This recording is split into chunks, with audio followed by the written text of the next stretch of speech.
রুমি, শেষবারের মতো বলছি, ওই ছেলেটার নম্বর যদি আর একবার তোমার ফোনে দেখি, তখন আমার রাগটা কোথায় গিয়ে থামবে সেটা আমি নিজেও জানি না গে। নওয়াজের গলা এতটাই ঠান্ডা ছিল যে তার চিৎকারের চেয়েও বেশি ভয় লাগছিল। আমার বুকের ভেতরটা কেঁপে উঠল। আমি কাঁপা গলায় বললাম, নাজ, ও শুধু আমার কলেজের বন্ধু। 3 মিনিট কথা বলেছি, এর বেশি কিছু নয় গে।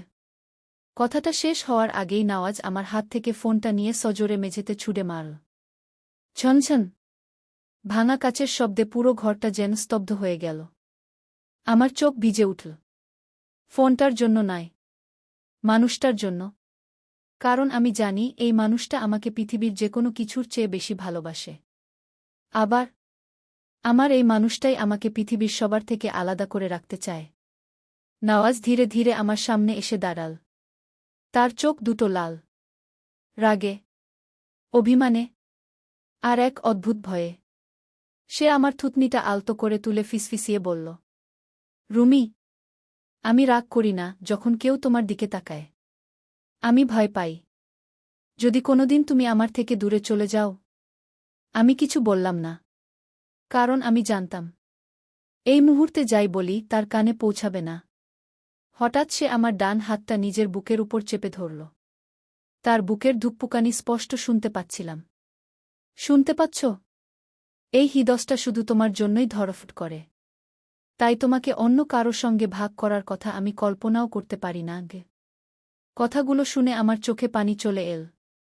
এমন মানুষকে কি ঘৃণা করা যায়? হয়তো না।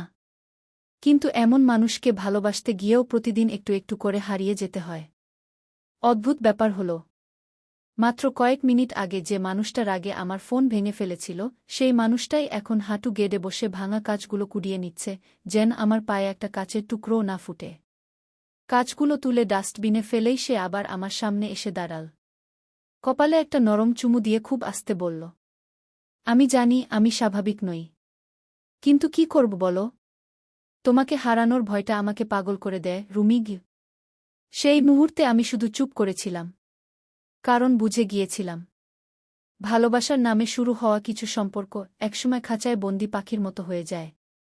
সেখানে ভালোবাসা থাকে, পাগলামিও থাকে, কিন্তু স্বাধীনতা আর থাকে না।